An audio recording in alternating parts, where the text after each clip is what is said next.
Hey, what's going on, guys? I apologize. It's been a few days since since I've been able to make a video to upload to YouTube. I didn't forget. I just kept putting it off. Like, dude, I'll get around to it tomorrow when I have a little bit more energy that'll come across. And this is my idea of energy.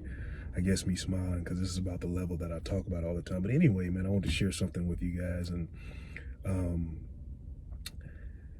this may help you kind of get your life into a place to where you're able to do a lot more things than you have been able to do in the past. Like, I often hear people say or ask me, like, how do you have the time to do this? How do you have the time to do that? And I'm of the idea that if it's important to you, then you make time for it. Right now, I'm in a place where I want to provide myself and my family, especially my kids, some financial freedom. So any extra money I can make outside of being a teacher, I try to do that. And a couple of those things are, I drive for Amazon Flex a couple times a week when I have the energy to do so. It's usually after work. That's just delivering packages.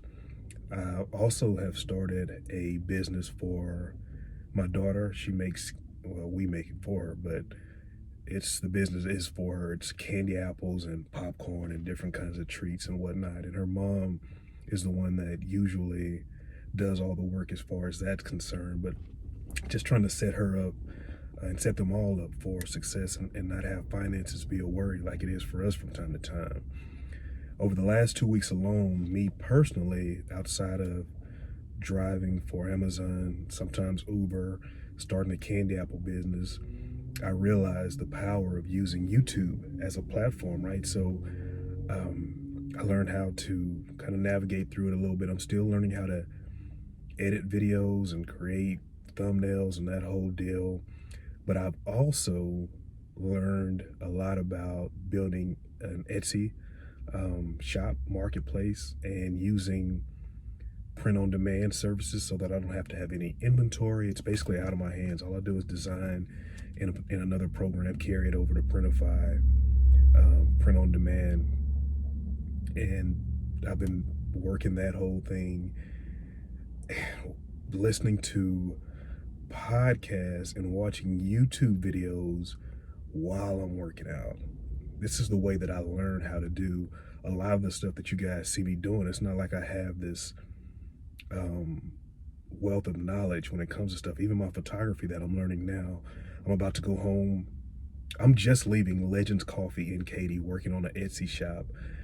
And then I'm going to go buy some materials for some apples, infused apples that somebody wants. And after that, I'm going to go home and build a light box to take some of the pictures for our businesses. All this stuff I learned on YouTube or listening to some kind of podcast while I'm working out. I'm going to work out anyway. I'm always going to make time to work out. I've always been like this because working out it's an outlet for me. Like, I'm not trying to compete or be on the cover of some magazine or something like that. Like, I've never been that person. Like, I don't need that.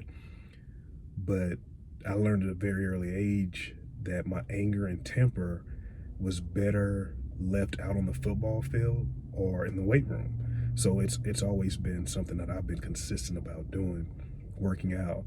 So if I'm gonna be in the gym for an hour and a half anyway, and I'm constantly listening to these podcasts, or when I'm doing cardio, watching videos on how to do whatever it is at that point in time I want to do, it allows me to basically kill 2 or 10 birds in one stone, because I'm learning this stuff. And although I may not get to it at that very moment after I work out, I've taken enough mental notes that when I actually sit down to do something, it comes back to me and I realize, like, or I will go back to something that I've seen, rewatch it,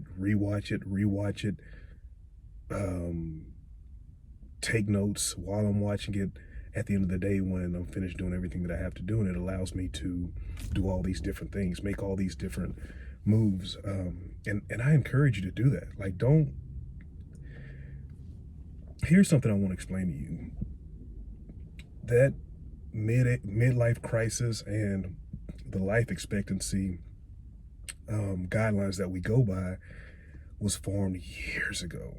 They haven't really adjusted, and we still have that mindset, especially those of us that are over about 30. I'm 42. Still have that mindset of, well, once you get to the point where you're over the hill, like they say, there's no real reason to start something new or to get involved in something. That's a complete lie. You should be learning, growing, and trying to change until the day that you die. Period. If not for you, for those that you leave behind you, leave them something. Let your life be an encouragement to those that follow you. Your legacy is built on your back. So keep that in mind, man, when you're sitting at home or doing whatever you're doing and you're discouraged about starting that new business or doing whatever. And I've been going back and forth with some friends that are asking me, of all people, for tips on how to get started and how to find time and a way to do all these things. And my number one thing is to find something that you would be doing even if you didn't get paid to do it. Like all the stuff that I'm doing right now, like it's fun for me when I create t-shirts and mugs and all this gear on Etsy. Then those things are all I enjoy it, right? And my daughter's candy apple, like we enjoy doing that stuff, so we'd be doing it anyway. And then I think that comes out in your work, right? Like, so you're doing something, you're getting paid to do something that you would be doing anyway, that you enjoy doing.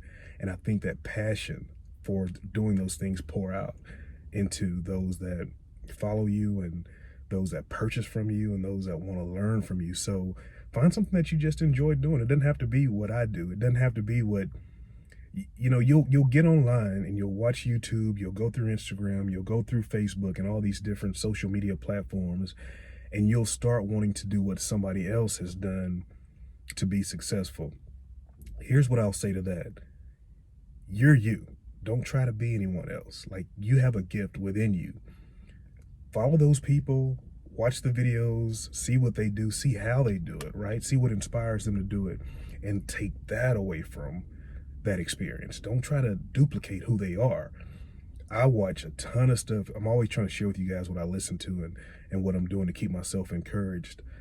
And I personally, what I'll do is I'll just pick apart the things that I can use. Even when I'm having conversations with other guys and my family and friends, I just take from that conversation or that experience what I can use, and I'll just inject it into whatever I'm doing, and the rest of that BS I just throw away. So I encourage you to do that. Like, find your gift. Like, really take some time to sit down and think about who you are, what you want to do, and be inspired by others, but don't try to duplicate what they do. Like, that's for them. That's why they're successful at it. They found out what works for them and what they love doing, and they turned it into something that has been successful and great for them. So I wanted to share that with you guys. Again, I'm about to take off and go buy some items to do one thing, and then I'm gonna go home and build a light box for some photography. And I think that maybe just gonna spend some time with some family for the rest of the day. Probably kick back and watch some movies. Man, you guys be good to each other. Stay encouraged. Whatever's bothering you, it's really not worth it. Find a way to address it and live the life that you dreamed of living. And that starts with taking accountability for yourself, and then just find a way to get things done. I hope I have been of some help to you guys. Thank you guys for listening to me ramble on and on. I appreciate it, because you guys don't have to put up with me, but you do. And that's greatly appreciated from me and my family. Thank you guys for your encouragement and all that you do. I love y'all, man. And I will talk to you soon.